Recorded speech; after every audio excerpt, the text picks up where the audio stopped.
Fellow Ghanaians, good evening. I've come into your homes tonight on a matter of major importance for the nation and for me personally. It concerns the referendum of 17th December, whose purpose is to seek popular support for the repeal of Article 55(3) of the Constitution, a provision which currently bars political parties from involvement in district elections and local governance.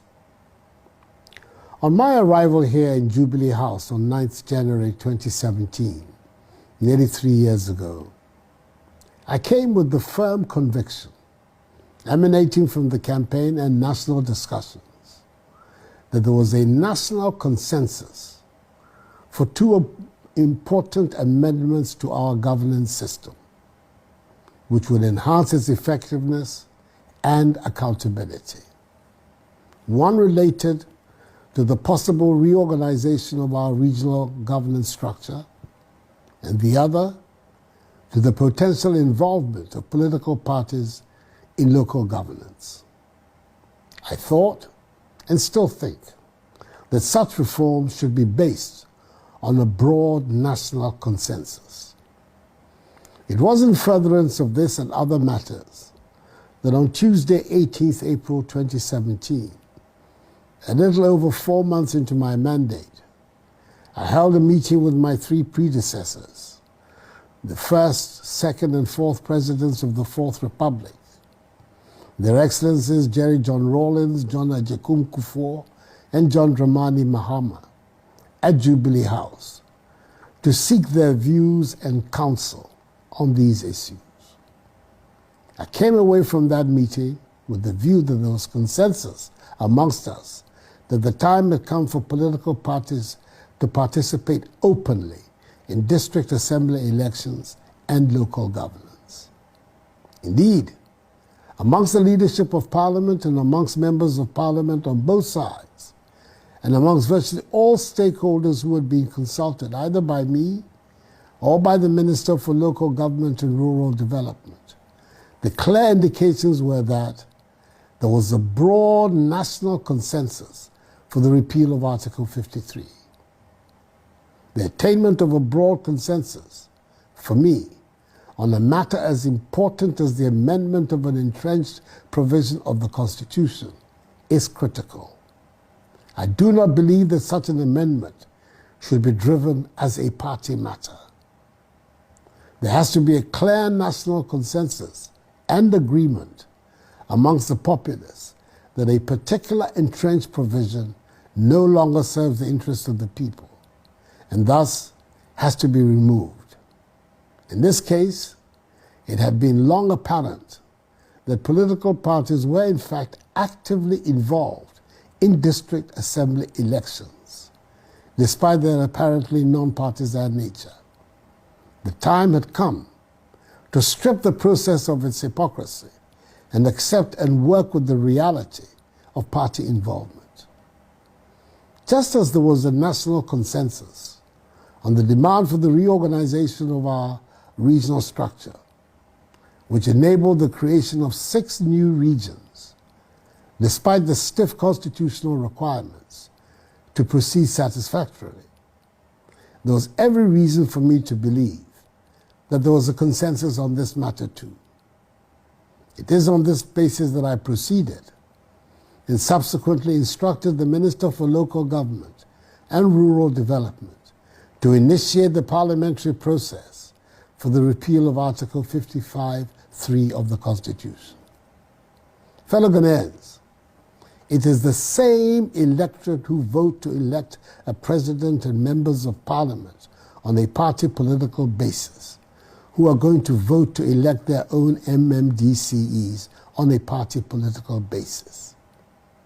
Far from it being divisive, elections have in fact been a unifying factor in the politics of the Fourth Republic.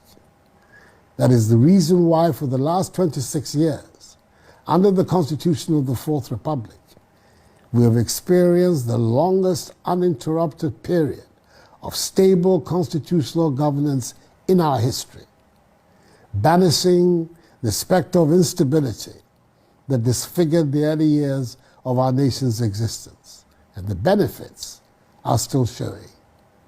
It would also mean the freedom of association, which is one of the most fundamental freedoms in any democracy, would be given full expression in Ghanaian democracy. Regrettably, 2 weeks ago, the main opposition party, the National Democratic Congress, made what I can only describe as a U-turn and stated that it was no longer prepared to go along with the national consensus. They indicated further they will actively campaign for a no vote. Inasmuch as I still believe that there is enough support in the country for a yes vote to be successful on 17th December, I do not believe that this is the proper atmosphere in which an issue of such nature, i.e. the repeal of an entrenched provision of the Constitution, should be addressed in our country. Even after their U-turn, I undertook consultations across a broad range of opinion as to the way forward. The general result of these consultations was that the process of repeal should be put on hold for the time being to enable a durable national consensus to be forged on this matter. In these circumstances, I'm convinced that it will not serve the public interest to go ahead with the holding of the referendum on 17th December, even though I believe a strong campaign for a yes vote would have succeeded. This is not the kind of atmosphere in which the repeal of an entrenched provision of the Constitution should take place. Even though I'm unrepentant in my belief that party politics is good for our country, for it enhances accountability, I also think that on matters of such constitutional significance, there should be a broad national consensus behind the repeal of an entrenched provision of the Constitution.